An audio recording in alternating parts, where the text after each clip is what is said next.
If you're someone who's been doing all the things with your nutrition and training, and your goal has been to lose fat, build strength, and finally feel like your metabolism is working for you, but your labs come back normal, and your doctor tells you everything's fine, even though you feel exhausted, can't lose weight, and something just feels off, this episode is for you. My guest, Dr. Amie Hornaman, is going to reveal the forgotten thyroid hormone, one that most doctors never test, but that directly impacts your ability to burn stored body fat, boost your energy, and increase your metabolic rate.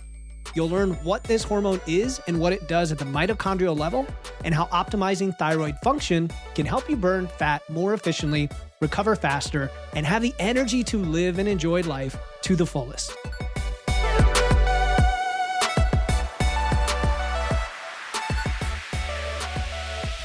Welcome to Wits and Weights, the show that helps you build a strong, healthy physique using evidence, engineering, and efficiency. I'm your host, Philip Pape, and today we're going to discuss why so many people, especially those over 40, are told their thyroid labs look perfectly normal, yet they struggle with stubborn fat, low energy, and a metabolism that seems completely stuck. My guest today is Dr. Amie Hornaman, known as the Thyroid Fixer. She's a thyroid and hormone optimization specialist who's built her practice around helping the people who fall through the cracks of conventional medicine, the ones who get dismissed despite very real symptoms. Today, we're going to focus on T2. T2 is an often overlooked thyroid hormone that plays a direct role in mitochondrial function, fat oxidation, and metabolic rate. You'll learn what T2 is and why it matters for fat loss, why standard thyroid panels are usually inadequate, how thyroid dysfunction shows up differently than you might expect, and what steps to take if you suspect your thyroid is holding you back. Because, dear listener, Amie and I are all about helping you understand what's happening with your body so you finally have the strong, lean, high-energy lifestyle you've been working so hard for. Amie, it's a true pleasure. It's an honor to have you on the Wits and Weights podcast. Welcome to the show. Oh, well, thank you so much. It's an honor to be here. Now, you've covered T2 on your show quite a few times lately, including on a recent episode. It was called How to Lose 9 Pounds in 28 Days, right? Right. Great title, right? It brings you in like, what is she talking about? And it clearly positions this hormone as a fat loss and energy performance enhancer. It's also available over the counter. So the obvious question is, if T2 is so incredible, why the heck haven't we been talking about this all along? I know, seriously, Philip. So, okay, let's start with a little bit of history, and then we'll take it into the present, what we're kind of dealing with right now in present day fat loss efforts. So if we go back 30 years, well, now it's around like 35 years. There's been 35 years of research done on T2, but it just hasn't been released out into the general public. It's not common knowledge that this molecule, this hormone, is so powerful when it comes to increasing our baseline metabolic rate. So literally the amount of fat that you're burning just sitting here, just listening to the podcast, just sitting on your couch watching Netflix. That's our resting metabolic rate. So that's without exercise, without movement. T2 has been shown over and over and over again in multiple studies to increase fat burning, increase our metabolism, decrease inflammation, turn on a gene that literally prevents fat from accumulating on our body. It reduces oxidative stress. It improves our lipids. It improves our cholesterol. And it only targets body fat and not muscle. Now, why I say that is because that brings us into the present day of this obesity epidemic. We now have GLPs. They have taken the stage. They have taken the forefront. And everybody and their brothers on a GLP right now. I used to call them the Beverly Hills soccer mom drug of choice for weight loss, because if you had 10 pounds to lose, you pop on a GLP, you lose the 10 pounds, and then, you're good. But the issue is that we're seeing with GLPs over and over again is that they are burning lean muscle. Peter Attia told us that 4 years ago. Hey, 40% of the weight loss that we're seeing with these GLPs is lean muscle tissue, that precious muscle that we need to keep on our bodies. It's our organ of longevity. And we're also losing fat. We're getting Manjaro face. People are looking 10 years older than they are. And the other issue is it's just killing our appetite, and we're not actually changing the way that we're eating. So in my opinion, now this could be a whole other podcast rabbit hole, but why haven't we heard about T2? Because it's not a drug. It's not a pharmaceutical. Eli Lilly doesn't own it.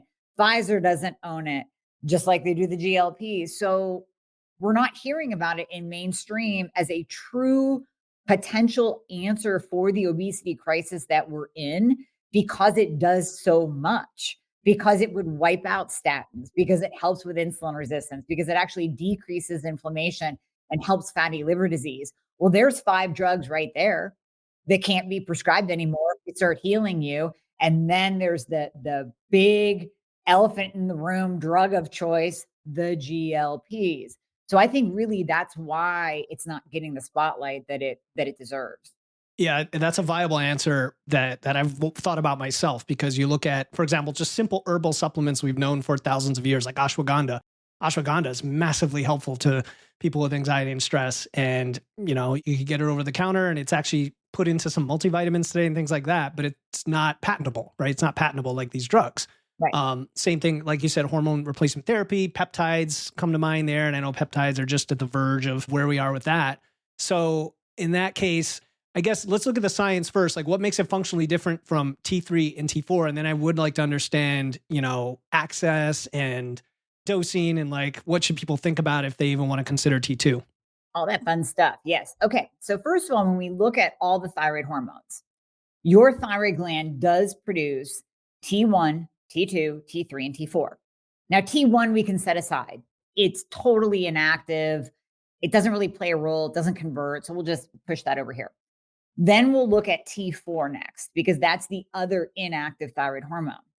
When our bodies produce T4, it has to go through a conversion process where one iodine atom is removed and it literally becomes T3. There's no receptor site anywhere in your body for T4. So that's important to remember, because many of your listeners might be on something, a medication for their thyroid called Synthroid or levothyroxine, Levoxyl, Tirosine. That's only T4. So it's really important for everyone with a thyroid problem that is on this medication to recognize the fact that it is inactive. Your body has to take that T4 and convert it. Now, the problem with that is conventional medicine assumes that, well, the body just does that. It'll convert it, no problem. That's all we need to do is give you some T4 and you'll be fine. The reality is that conversion process, I attribute it to running 10 Tough Mudders in a row. It's really hard for your body to do. If you have insulin resistance, vitamin D deficiency, selenium deficiency, iodine deficiency, magnesium deficiency, if you have excess cortisol, if you're under stress, if you're estrogen dominant, if your hormones aren't balanced, if you have a genetic SNP, all of those things can interfere with that T4 to T3 conversion.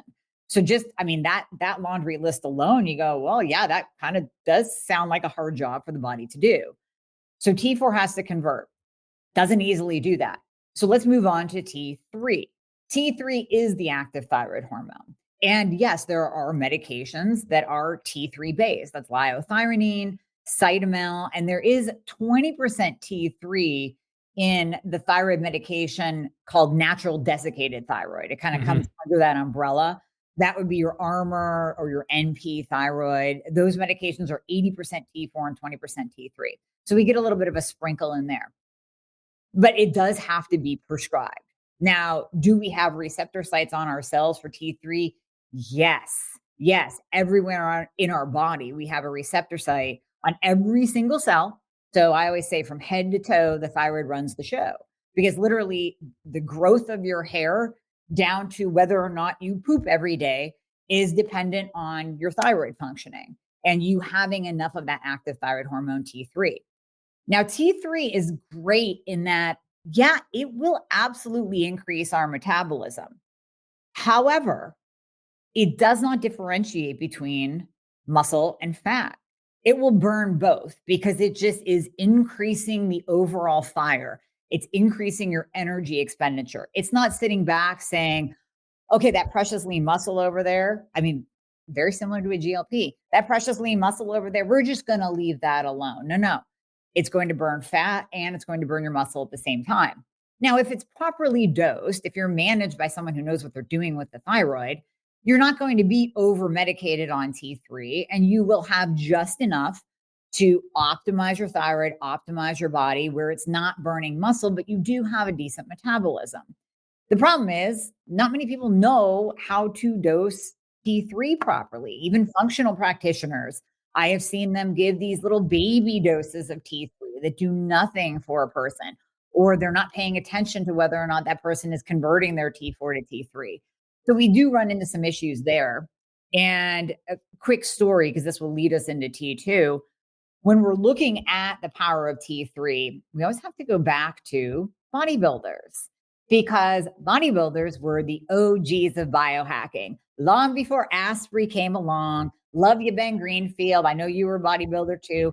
But again, let's go back to like Jay Cutler and, that literally like 30 years ago, and look at what they were doing. Okay, well, when I was competing, yes, people were using and abusing T3 to get ready for a show because it burned body fat.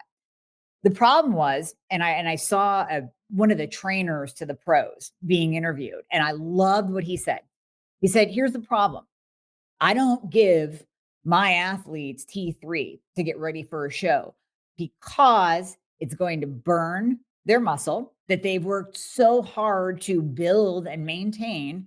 And number two, they're going to come out the other side of a show with a thyroid problem, because there is that negative feedback loop. Anytime we take a medication hormone, there's going to be a message sent to our brain, our hypothalamus and pituitary, that does all the talking to the rest of our body. And it's going to tell our brains to just quiet down the production of that hormone. So in the case of thyroid, it's telling our hypothalamus and our pituitary to, like, you know what, you can just tell the thyroid gland that it can step aside and go take a nap. It doesn't need to produce its own hormone anymore because there's enough going on in the body. Well, then that's why you see competitors gain 40 pounds in 2 weeks after a show, because their thyroid has totally crapped the bed and now they legit have a thyroid problem. So this trainer goes, I only use T2 because it leaves the muscle alone. It only burns body fat, and it does not have a negative feedback loop on the thyroid because it's only working at the mitochondria level. And he is right. When I dove into the research, now I've been studying T2 for about 15 years, and looking at all the research, it does not have a thyromimetic effect, meaning it's not going to come back and suppress your TSH. It's not going to tell your thyroid, hey, you don't have to work anymore.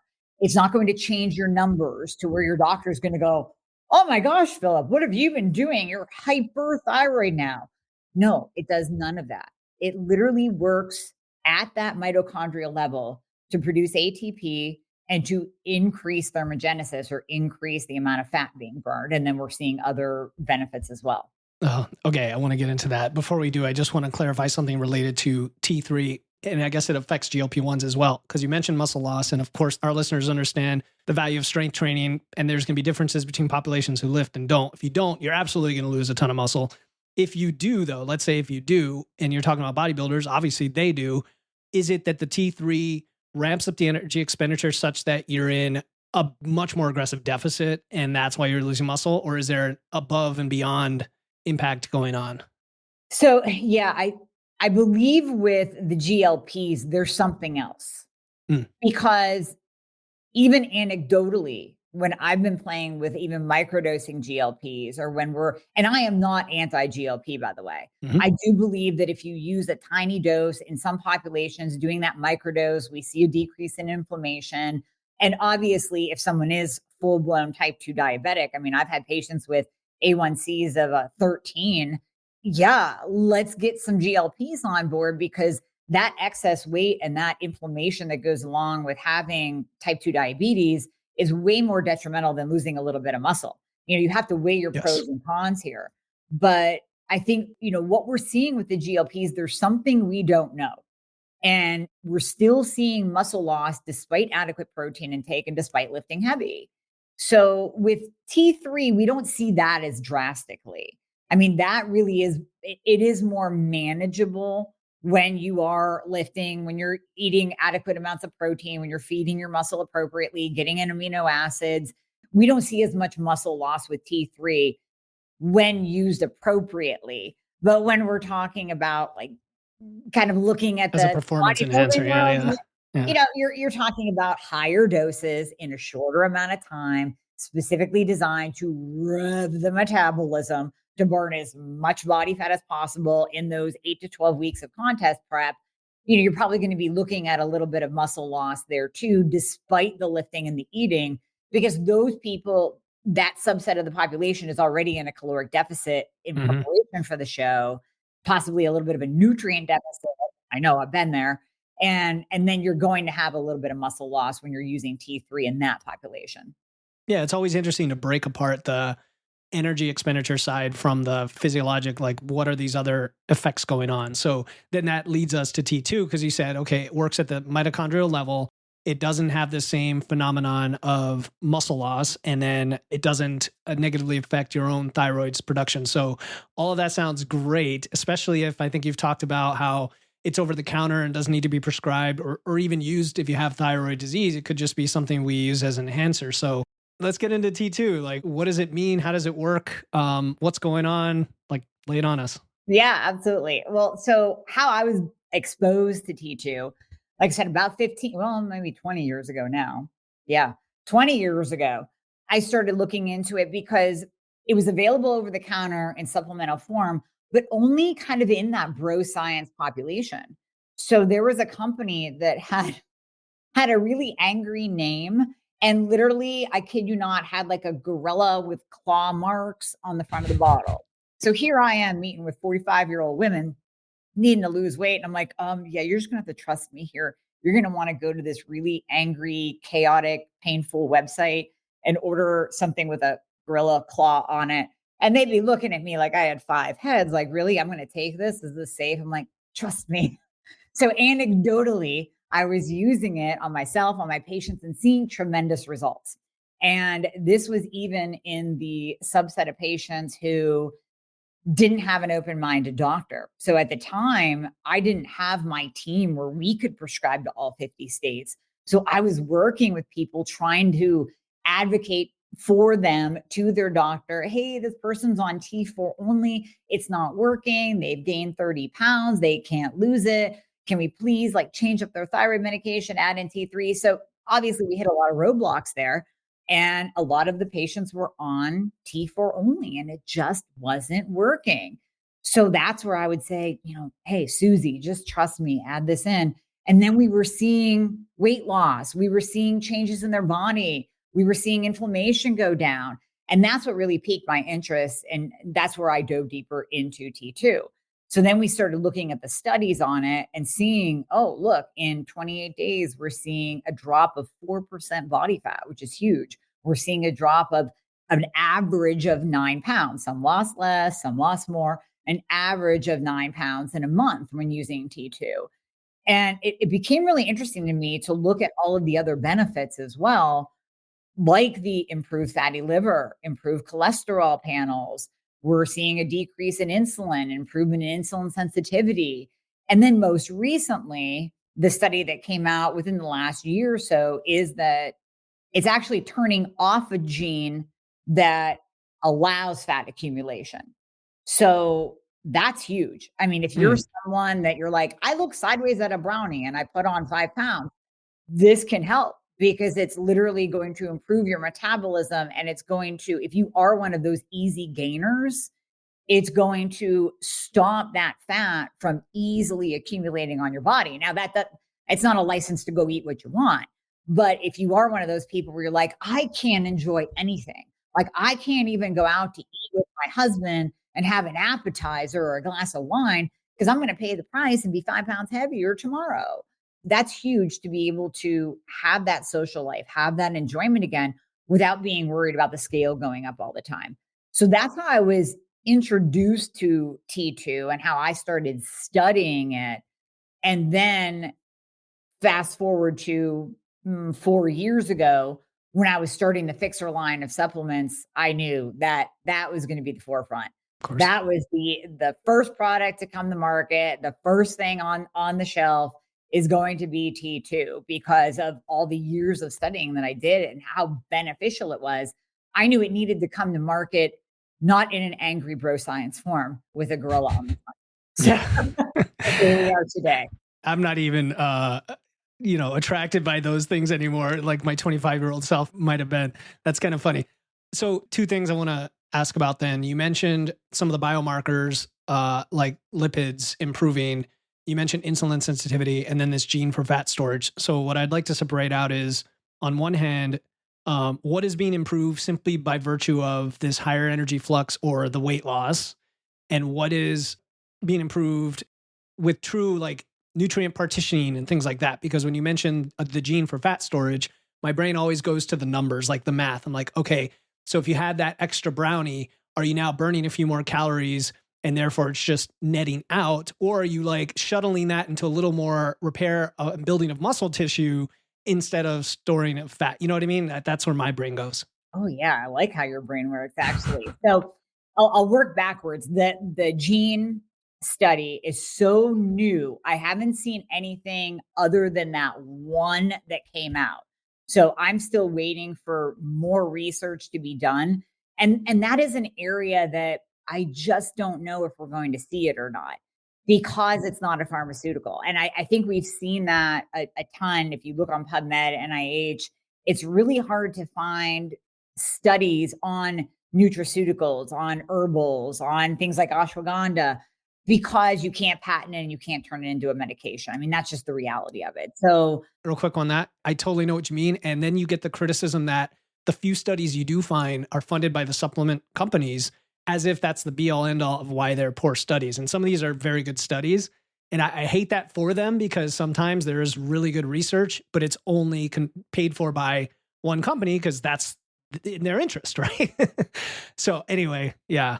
no, that's Yeah. true though, because on that note, I have thought about like, ooh, I wonder if we could run, a double blind, Yeah. placebo controlled study. But the money that it takes to run that, I mean, you would basically have to be Pfizer in order to have that kind of cash to run that kind of study. So there's a barrier right there, is when you are an individual owner of a supplement company. I mean, number one, those are the companies that you can really trust. I've been saying that since my days of competing. I remember telling my nutrition clients, like, hey, when you buy protein powder, buy it from Gaspari or Labrada, because those dudes still own the company. Yeah. Like Like they're small right? businesses and The yeah. small, but the issue is that we don't have that kind of money to run those kinds of studies. So when you do an kind of like a N of, let's say, 10 study, it gets a little bit more criticism because, oh, well, it wasn't controlled, all of that. But I got to tell you, we actually did, it was called the Fixer transformation. We took 15 ladies, 11 of them made it through, and they were all taking T2. They were taking Thyroid Fixer, Metabolism Fixer from my line. And I actually met with them, but not as patients. I met with them beforehand. I looked at their labs. I'm like, some of these women have thyroid problems. Some of them have low hormones and need hormones. Some of them are on T4 only. And I remember thinking, I don't know if this is going to work for them. Is it going to break through that metabolic barrier that having low thyroid function, that being on T4 only, that having low hormones puts you in? And it did. I mean, that was the big thing. It was like, okay, and that woman on T4 only, she lost 11 pounds in 4 months. And this one lost 35 pounds in 4 months. I mean, it was incredible, but it's not publishable because it wasn't double blind placebo controlled. So I think that's definitely one of the barriers. Well, you addressed the gene one, and then the other one was about the weight loss, if that's really the cause behind improved lipids and biomarkers, or if there's, again, other benefits, kind of like we're seeing with what's the latest GLP-1, starts with an R that they're looking at. Yeah. And they're looking at like fatty liver, how it directly impacts liver fat potentially. So anyway, is that the case here, or is it multiple variables going on, or what? So multiple variables. Number one, we do see just a general increase in thermogenesis. So they, obviously before the human studies, they did multiple studies on rats. And what they found was when they were even given high fat diets, which would be the equivalent to us as humans eating around 2,000 grams of fat, which is unfathomable.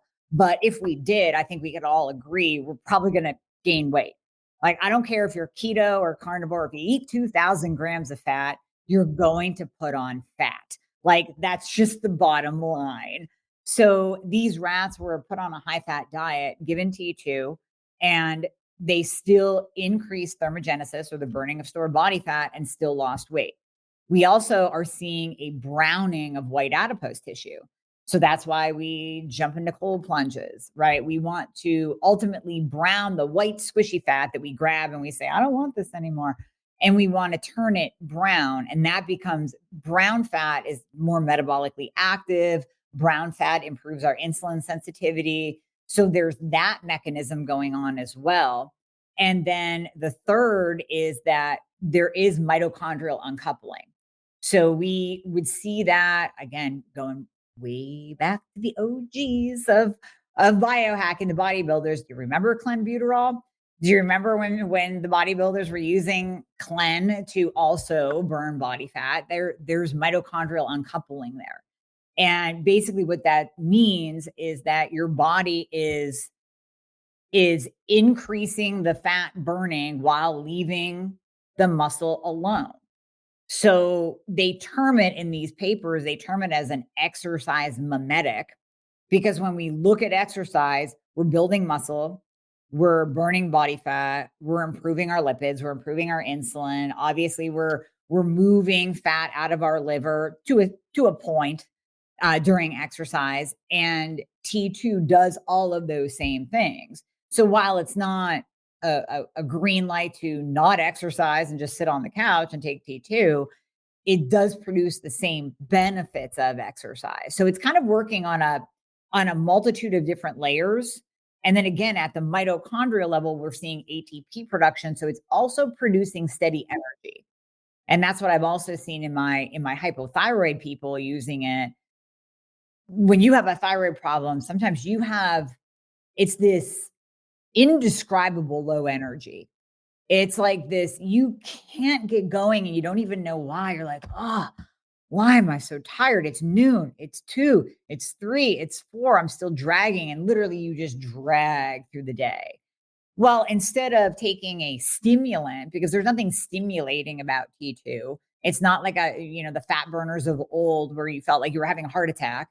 It just increases ATP. So you have that like steady energy through the day. Mm-hmm. Like, yeah, life is so much better now. So yeah, it's working on a multitude of different levels. Now, to answer your question about the shuttling of nutrients, that I haven't seen. I don't know. I can't answer that. Yeah, If it shuttles things differently, I'm not sure. I mean, one thing that does come to mind though, if you have just increased thermogenesis in general and you could eat more, that leads to a host of positive effects in that you could have more carbs for recovery, you could have more nutrients, all those things. People underestimate, like, Brandon DeCruz and others are big in the energy flux discussion of like eat more and move more. So obviously if thyroid's working against you, you can't eat more because you're going to gain a bunch of weight. So once you resolve that, now you can eat more, move more. I was looking up, trying to find one of these studies you were mentioning. I think I found one. It was on rats. I'm sure a lot of these are on rats because, like you said, we don't have a lot of human trials yet. That was talking about mitochondrial integrity, including fusion, fission, and mitophagy. And it basically talks about the exchange of contents between damaged and healthy mitochondria and counteracting the effects of hypothyroidism as well. So it is kind of interesting. This is comparative effects of, I'm not even going to pronounce it, the whole compound for T2. 3,5-diodo-L-thyrine. She knows 3,5-diodo with 2 I's L-thyrine. Yes. And 3,5-3-triiodo-L-thyrine, which is that T3? T3. Okay. On mitochondrial damage and C-gas sting driven inflammation in liver of hyperthyroid rats. That's probably one of the ones on the list that you've maybe looked at. Anyway, just trying to nerd out on this stuff. Okay. So then is this something somebody should just go try it out? Or, and I ask this seriously because do you measure for T2 in the blood or do you or not? Well, we can't because okay. They do have a T2 assay for the studies that we saw in humans, but it's not available at Quest and LabCorp. It's not like we can order it for you. However, based on all of the research and the safety profile of it, if you have to lose weight, now where I wouldn't use T2, if you are an ideal weight, if you are underweight, if you are hyperthyroid, if you have an eating disorder, like no. But outside of that little list, it's safe for everyone to use. I mean, you're decreasing inflammation, you're reducing oxidative stress right there. Bonus, bonus. And obviously, if you're improving your metabolism, that's another bonus. If you're losing excess body fat, improving lipids, improving your insulin sensitivity, bonus, bonus. And it's like longevity bonus. It's not just aesthetic. Of course, we don't want excess fat on our bodies. We want to have that body composition that we're confident and we're comfortable and we love getting dressed and we feel good. But then there's the longevity aspect too. Like I said earlier, the detriments, the health detriments of carrying excess body fat far outweighs a little bit of loss of muscle. So like in the case of my one patient with an A1C of an 11, yes, we're going to use a GLP-1 on her because we want to reverse her diabetes and she needed to lose about 150 pounds. So in that case, okay, let's bring in the big guns. But if we can just improve someone's A1C, improve their insulin, improve their lipids, that might just be a little bit off, not dramatically, but just a little bit off, well, then that's huge for longevity. We know inflammation affects all-cause mortality, from Alzheimer's to cardiovascular disease to cancer to anything that's going to kill us, basically, or make our life shorter, stems from inflammation and stems from excess body fat, high insulin. I mean, really the fastest way to age, keep your insulin high, right? So if we can improve all of that beneath the surface, then you get the aesthetic benefits and the longevity benefits at the same time. Got it. So moderate weight loss, not an eating disorder, not hypothyroid, potentially other issues that might interfere. And I'm a big advocate of like the whole body approach. You need to figure out your immediate constraint and kind of attack them one at a time. For many of you, it's just you're not active and not lifting weights. Start there. For many of you, you're doing all the things and still struggling. So I think this is helpful. It then brings up more questions. This episode drops in the middle of a whole series on appetite that I'm doing. And I wonder, this is kind of attacking from the other side, right? Like GLP-1's attack from the appetite. I feel like this attacks from the expenditure side, but does it affect appetite? No, Okay. T2 doesn't. Now, in my Metabolism Fixer, I added Suppressa, which is a saffron extract that's been shown in studies to reduce cravings, reduce appetite, reduce cravings by about 67 to 69%. But we're not seeing the complete crushing of an appetite like we are with the GLPs, where literally, I mean, I am speaking from experience. I experimented on myself. So I'm not just going by what people told me. I felt it. And it is wild where you are looking at this beautiful ribeye and you literally take a bite and you go, I just can't anymore. I can't even take another bite. Like you just can't. No, Suppressa is not going to do that. It's going to take the edge off so that you don't overeat, so that you're not snacking, so that you eat the ribeye, but you don't need the chocolate chip cookie afterwards. Yeah. But T2 alone, like that, what is in Thyroid Fixer, I don't have Suppressa in there. There's no appetite suppression at all. Yeah. And for many, they may not need it, right? For many, I mean, I've worked with women who, when I first started coaching, it was very frustrating when a woman in her 40s or 50s just plateaued very quickly during a fat loss phase, doing all the right things. And it was like, what the heck's happening? And we would calculate their expenditure, right? I know a lot of people still don't do that today, which baffles me. It's like, you've got to figure out roughly how many calories you burn beyond just using a calculator. And it was usually a thyroid issue. And it wasn't that they were eating too much. It was just that they couldn't burn as much as they needed to eat a reasonable amount, which I think this solves. So then that raises the question, what if you're not dieting? What if you are at a reasonable weight for yourself, decent body composition? Is this a good thing to do when you're at maintenance? Does it still provide those other benefits that are worth taking T2 long-term? And I guess that's a side question is, do you take it long-term or is it like a short-term thing? So, I mean, you can really kind of personalize it. So how I take it, because I'm at a decent weight. I'm good staying right here. Don't want to lose anymore. What I do is I'll add it in, let's say coming up next week during the holidays where I know I'm eating the cookies, Philip. I'm eating the damn Christmas cookies. So I'm not going to deprive myself, but I'm going to have a little bit of fun. But I know that, weight gain can happen during that time.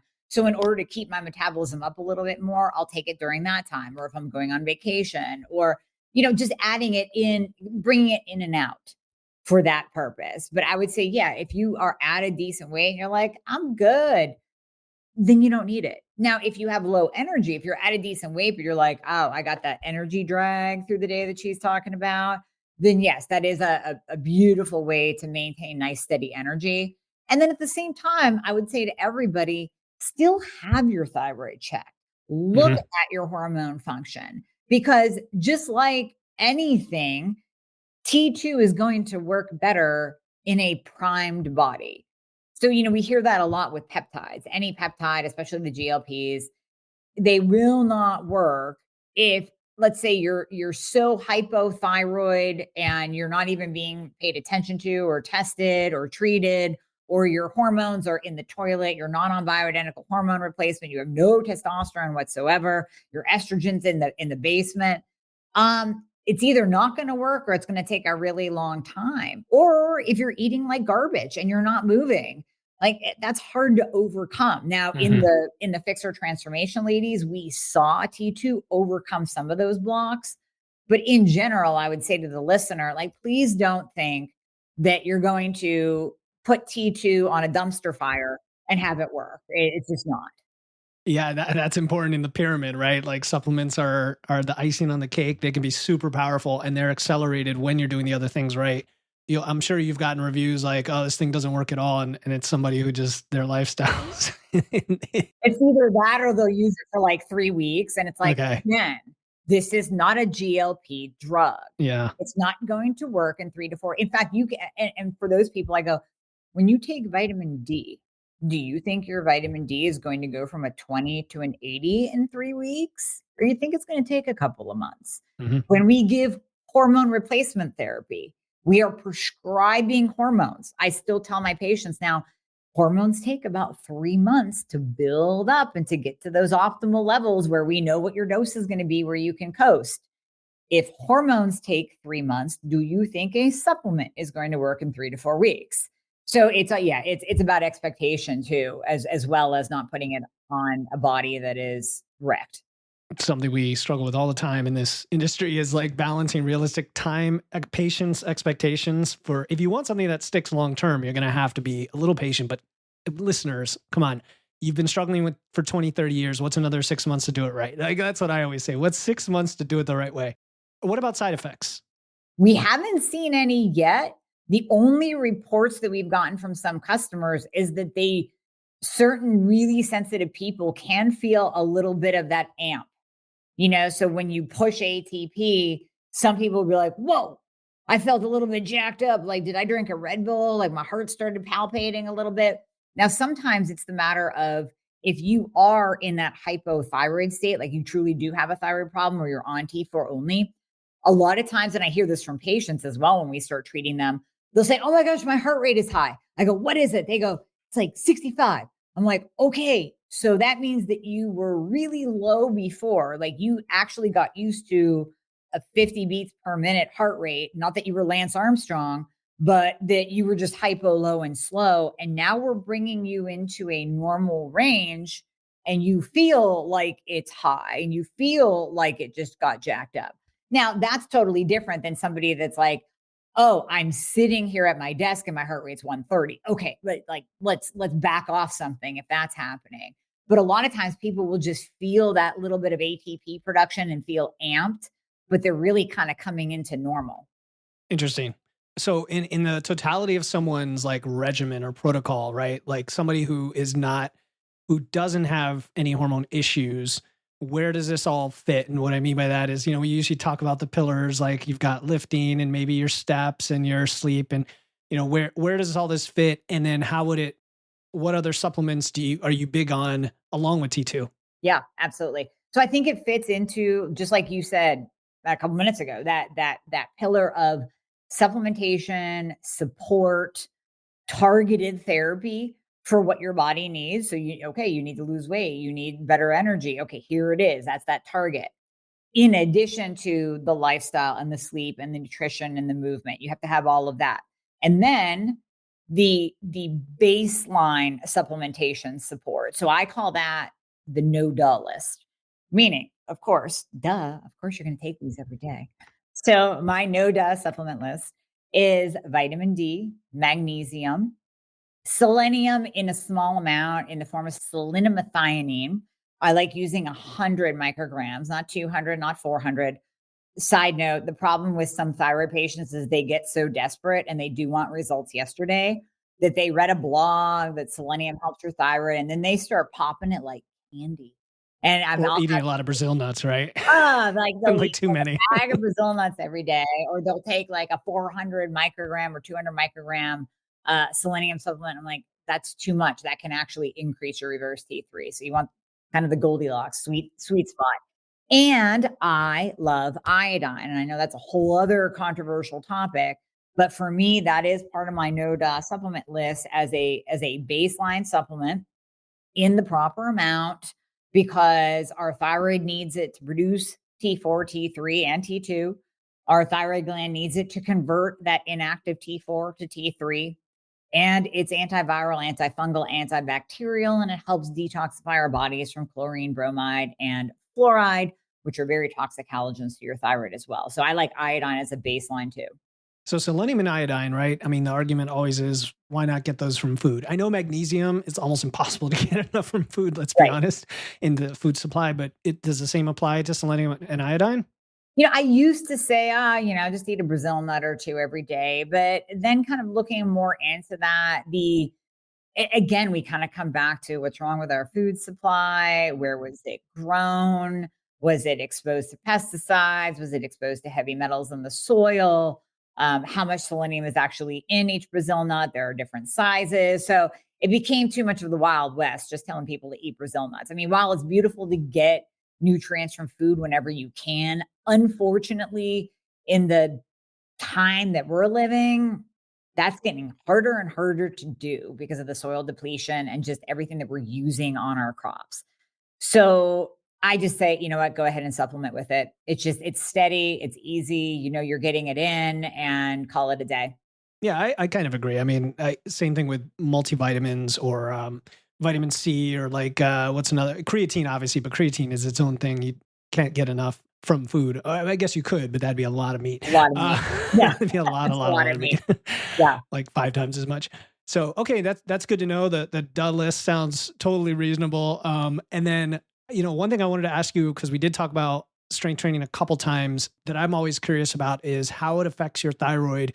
Obviously, we know dieting affects your thyroid temporarily, down regulates it just like all your other hormones, but then it recovers.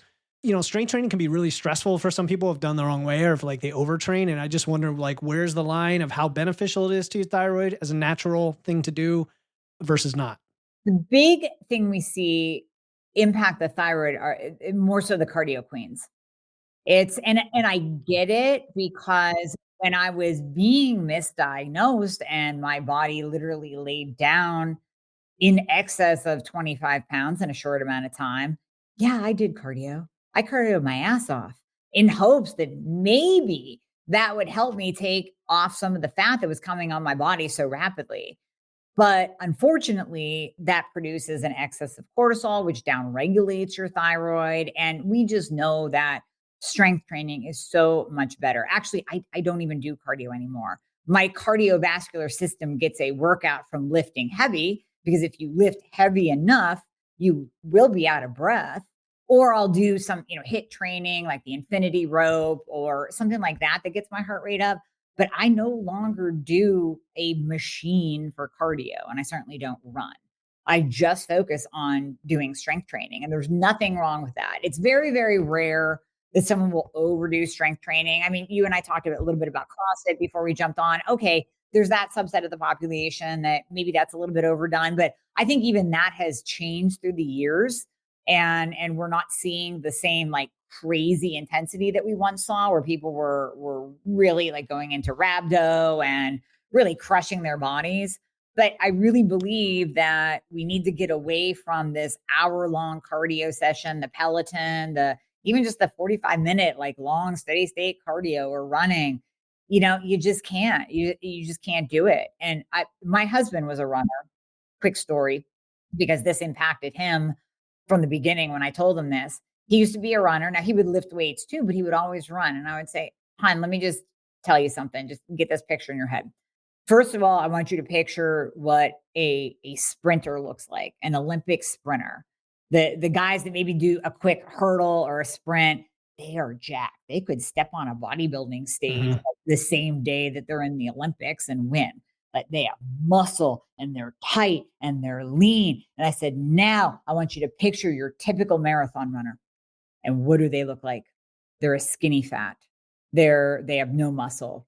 They're lanky. They're sick looking. In general, now if you're a marathon runner out there and you're jacked up and you're awesome, that's fine. I'm talking in general. When you look at these marathon runners, they look bad. And he goes, right. And he will still reference that conversation to this day because that totally changed his workouts and he stopped pounding the pavement because it was really doing nothing except wearing out his joints. We are totally on the same page. I recommend sprinting, like anabolic sprinting, very short, like 1 to 6 work to rest ratio. Learned it from Brad Kearns actually, not long ago. Yep. That walking and lifting, like, is pretty much all you need to be, and getting up throughout the day. I think that's super important too. There's, Amie, there's some really cool studies about like getting up a couple times every hour and walking in terms of how much it swings your muscle protein synthesis and insulin sensitivity. So that combined with all this other stuff is really great. All right. I have 2 listener questions from someone. Her name is Carol. She's also an assistant coach who knows a lot about thyroid from her personal experience. She has Hashimoto's. And so she wanted to challenge you a little bit with some more advanced questions that I'm I hoping love you it. can answer. You want to give it a shot? Yes, let's do it. Okay. The first one is, I would love to know more about thyroid peroxidase antibodies and thyroglobulin antibodies. If someone's levels of those are very low, mine are 1 and 2, for example, does this still mean they have Hashimoto's, or have I successfully put it into remission? Amazing question. Okay. So first we have to think about those antibodies as soldiers that are going out and beating up your thyroid gland. Right. So if we just start there and we think about every number that you see next to your TPO and your TGA is a little soldier that is confused and thinks that your thyroid is a bad guy and likes to go out and regularly attack it. So if you have 2 soldiers, okay, I mean, it's not something to dismiss. It's something to pay attention to. But at that point of time, you could go, okay, well, maybe I can do things here naturally to support my body and push it into remission. Adding in things like black cumin seed oil is amazing. I mean, we have seen, I added it to my line. It's Hashimoto's Fixer, but we have seen people go into full remission when they add in black cumin seed oil. Going gluten free, controlling your stress, all of that. Very beneficial to even push those down to 0. Now, the other thing to keep in mind is that antibodies often come back as a false negative. So it's good to retest those on a regular basis, or anytime you're testing your full thyroid panel, go ahead and add those in just so you can double check, especially if you are getting those low markers. You want to keep an eye on it where they're okay, the soldiers are present, but they're really, really, really low right now. The other component to that is that if you have symptoms, then we want to look at your thyroid values. Like, okay, we can say TPO and TGA, the present, let's put those over here. Now, how's your free T3 and reverse T3? Are you diagnosed with hypothyroidism? Are you on medication? Is that medication actually optimizing you, or are you just normal per conventional medicine standards? To which I always tell people, listen, don't hang your hat on your antibodies. So the flip side would be, what if your antibodies were 1,000, but you felt amazing? Your free T3 is optimal. Your reverse T3 is optimal. You have 0 symptoms. Okay, then we do some work on the antibodies. We add in black cumin. We go gluten free. We do those things, but we don't freak out. But the flip side is, what if your antibodies are 0, but your free T3 is in the toilet, your reverse T3 is high, your body is in survival mode, you're gaining weight like it's no tomorrow, and you are losing hair like crazy? It's time to do something about that. Like, we don't care that you have 0 antibodies or 1 or 2. We need to fix this over here. So it really comes back to the most important question that anyone can ask you: how do you feel? And if you feel like you have symptoms, then we need to do something about it. So if you don't have symptoms and those are low, to answer her question, like, is there a way to tell you've put Hashimoto's into remission? Only if those are 0, you put Hashimoto's into remission. Got it. If there's Okay. any antibodies present, then no, but I would say she's pretty darn close. Yeah. Maybe she just needs to push it a little bit more and it'll go into full remission. But then just keep an eye on it, because those antibodies respond to stress, they respond to an infection. I mean, if you get a cold over the winter, your antibodies can bounce back and appear again. So you just have to keep an eye on them. Well, Carol's a rock star. She does all the things that you tell people to do. And so even somebody like that who, struggles with thyroid issues like this, it's the reality, right? And so understanding all this is important. Her other question is related to TSH. She's wondering how low is too low for it to be suppressed when on T3 and T4 meds. Her main concern is how it might contribute to osteoporosis. Got it. So how do you keep TSH in a good range while on the meds? Oh, Carol, I love your question. Okay. So whenever you are taking a thyroid hormone replacement containing T3, you are going to get TSH suppression. And we even see TSH suppression on people that are on T4 only. Now, if we think about it, I want to back up, think about it from a thyroid cancer standpoint. And this is where I question the conventional medicine rhetoric of not suppressing TSH in your average hypothyroid patient when it's okay and actually targeted to suppress TSH post-thyroid cancer. So why is it that we're purposely suppressing TSH in this population and we're freaking out and using fear mongering in this population? It doesn't even make sense. On top of that, Carol, that whole osteoporosis, tachycardia, AFib thing, both of those have been completely debunked. We do not see loss of bone when you are doing all the other things to protect your bone. Now, if you're a 75-year-old sedentary woman who doesn't eat enough protein and doesn't lift or even take a walk, and we suppress your TSH, you might get a little bit of bone loss there. Yeah, absolutely. But if you are healthy and you're doing all the things like it sounds like you're doing, Carol, then that's not really something that we worry about whatsoever. My TSH has been a 0.0007 for decades because I am on T3 only at a very high dose. And I get my DEXAs every year, almost just to kind of prove it to myself and to my audience. I mean, there's nobody else that'll listen to me out there in the scientific world. I'm like, hey, I got bones of a 25-year-old. My TSH is non-existent. So yeah, you just have to take care of yourself there.